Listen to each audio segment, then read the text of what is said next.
Армысыз, құрметті достар, азаматтар, назарларыңызда Жанболат Мамай. Бүгін бір өте маңызды мәлімдеме жасамақ оймен сіздердің алдарыңызға тікелей эфирге шығып отырмын. Өздеріңіз білесіздер, біз қазір өте белсенді түрде бүкіл Қазақстан бойынша жаңадан саяси оппозициялық партия, демократиялық партияны құру ісімен айналысып жатырмыз. 22 ақпан күні Алматы қаласында, Алматы холл мейрамханасында біз өзіміздің алғашқы съезімізді, құрылтай съезімізді өткіземіз. Оған Қазақстанның түкпір-түкпірінен, бүкіл облыстардан азаматтар жиналып жатыр. Ең кемінде заң бойынша 1000-ға тарта, 1000-нан кем емес азаматтар жиналу керек. Міне осы жұмыстың басқасында қазір өте күрделі еңбектеніп жатырмыз. Енді бұл демократиялық партияның құрылуы, ол бүкіл Қазақстан үшін үлкен бір құбылыс, үлкен бір оқиға болады деп ойлаймын. Өйткені мынау бүкіл азаматтық қоғамды біріктірудің, халықты топтастырудың, мына бүгінгі Назарбаевтың жүйесіне наразы азаматтардың басын қосудың бірден бір амалы, бірден бір жолы осындай жаңадан саяси оппозициялық партия құру.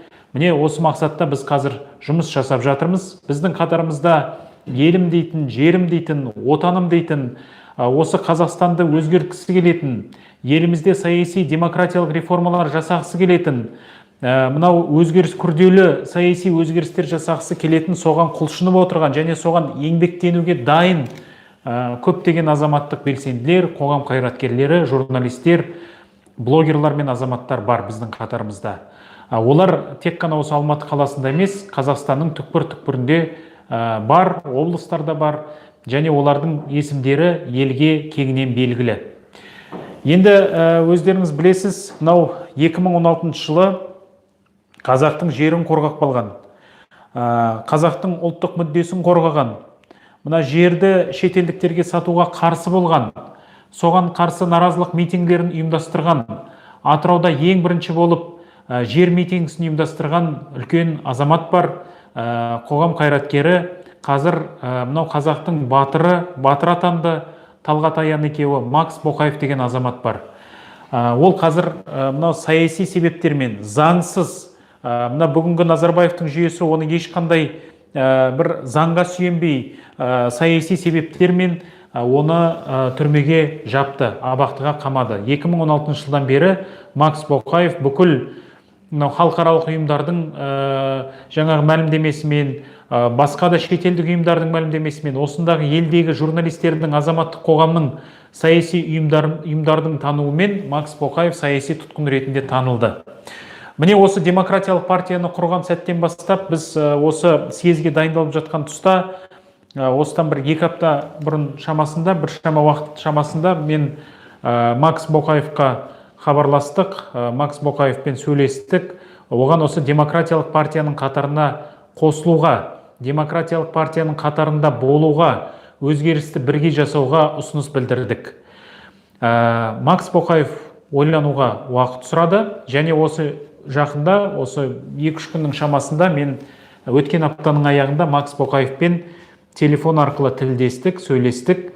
Макс ойлана келе біздің саяси бағдарламамызға демократиялық партияның 2 ұсынысын берді. Біріншісі, бұл Қазақстан, Швейцария сияқты мынау әскери одақтарға кіруден, жалпы әскери одақтардың қатарында болудан аулақ болып, әскери нейтралитет жариялау, бейтараптылық, әскери бейтараптылық жариялауы тиіс деген мәселені айтты біздің бағдарламамызға ұсыныс ретінде. Ол өте дұрыс ұсыныс деп білеміз. Өйткені Қазақстан бір үлкен ірі держава емес. Ол бір жаңағы айналасындағы елдерге ықпал ететін, не болмаса Европадағы, Азиядағы, Африкадағы жағдайларға ықпал ете алатындай бір әскери мүмкіншілігі кең, экономикасы өте үлкен мемлекет емес біздің еліміз. Сондықтан біздің мақсатымыз, біздің ойымыз осы Қазақстанды тәуелсіз етіп сақтап қалу, мемлекеттілігімізді қорғап қалу, шекарамызды сақтау, және осы еліміздің ішіндегі бір мықты ел болып, тәуелсіз ел болып, ешқандай экспансияға жұтылып кетпейтін, ешқандай бір басқа елдердің ықпалына түсіп кетпейтіндей нақты тәуелсіз мемлекет болу. Біздің мақсатымыз, біздің арманымыз осы. Сондықтан бұл әскери нейтралитет жариялау деген, әскери бейтараптылық ұстау деген біздің ойымызша өте дұрыс ұсыныс, Макстың тарапынан түскен ұсыныстың бірі. Міне сондықтан біз бұл ұсынысты қабылдадық. Екінші Макстың ұсынысы, Макс Боқаевтың ұсынысы, ол мынау аудандар мен өңірлер, облыстар экономикалық жағынан дамыған болу керек, мықты болу керек. Яғни ол бір орталыққа ғана қарап қалмай, бүкіл бюджетін орталыққа аудармай, өздері мынау экономикалық жағынан мықты болу үшін, өңірлері даму үшін осындай бір жаңа мүмкіншіліктер ашу. Яғни жергілікті өзін-өзі басқаруды дамыту деген сияқты мәселелерді айтты. Ол да өте орынды ұсыныстың бірі. Міне бұл екі ұсынысты біз толығымен қабылдап отырмыз, және біздің демократиялық партияның біз бағдарламасын Макс Боқаевқа жібердік. Ол тағы да өзінің ұсыныстарын, ойларын мүмкіндігінше бізге айтатын болады. Және ол Макс осы ойлана келе біздің мынау жаңағы көріп отыр газеттерден, журналдардан біздің бағытымызды, біздің ойымызды, біздің жаңағы атқарып жатқан жұмысымызды көре отырып, және осы елімізде, Қазақстанда қазір бірде-бір оппозициялық саяси партияның жоқтығын түсіне отырып, және бүгінгі Назарбаевтың жүйесіне қарсы тұра алатын мықты халықтық коалиция, мықты халықтық одақ күш болу қажеттігін түсіне отырып, Макс Боқаев демократиялық партияның қатарына қосылуға шешім қабылдады. Бүгінгі күннен бастап біз осы Макс Боқаевты өзіміздің қатарымыздағы қайраткер, өзіміздің қатарымыздағы саясаткер ретінде тануымызға толық мүмкіндігіміз бар. Әрине жаңа кейбір азаматтарда сұрақтар туындауы мүмкін. Макс енді жаңағы қазір абақтыда отыр, оған кесірі тимей ме, оған бір жаңағы жаманшылығы тимей ме деген сияқты. Бірақ Макс Боқаевты біз, бұл Макстың өзінің жеке шешімі, Макс Боқаевтың жеке өзінің қабылдаған, ойлана келе мынау шығарған өзінің шешімі, бұл оның таңдауы. Және біз мына демократиялық партияның бастамашыл тобы 22 ақпан күні біз партия ретінде құруламыз деп ойлаймыз.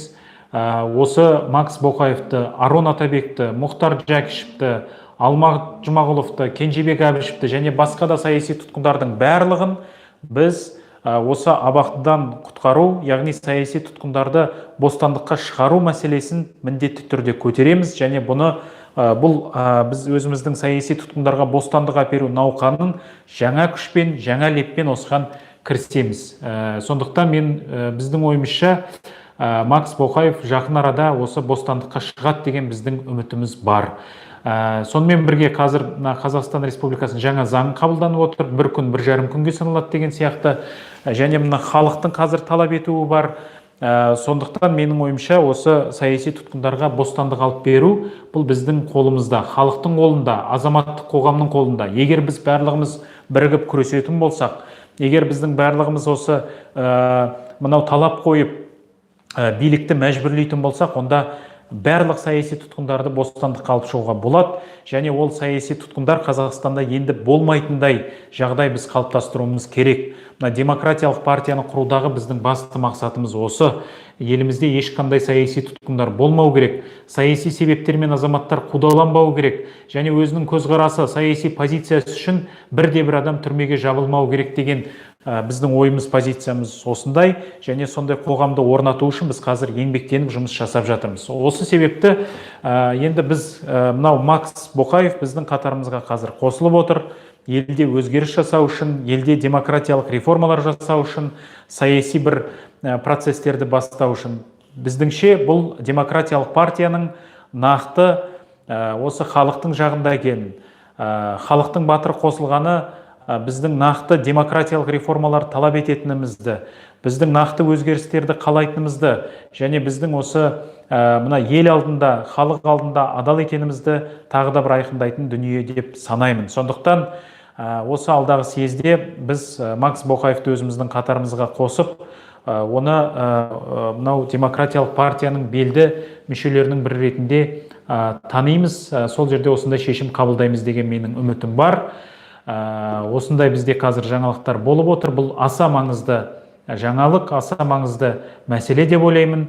Өйткені естеріңізде болса, осы Макс Боқаев жер комиссиясына кіруге бас тартқан болатын, және 2016 жылы ешқандай билікпен ымыраға келмей, қазақтың жері сатылмау керек, қазақтың жері жалға да берілмеу керек шетелдіктерге деген нақты өзінің принципті позициясын ұстаған және әлі күнге дейін бұл билікке мойынсұнбай, тіпті мына мерзімнен бұрын босатуды сұрамай, тек қана ақталып шығуды талап етіп отырған қайтпас, қайсар, ержүрек қоғам қайраткері, саясаткер. Сондықтан Макс Боқаевтың бізге қосылуы бұл демократиялық партияның нақты өзгерістерді қалайтынын, нақты демократиялық реформаларды қажет ететінін көрсететін бір индикатор деп айтуға болады. Міне біздің осындай жаңалығымыз бар. Назарларыңызға көп рахмет.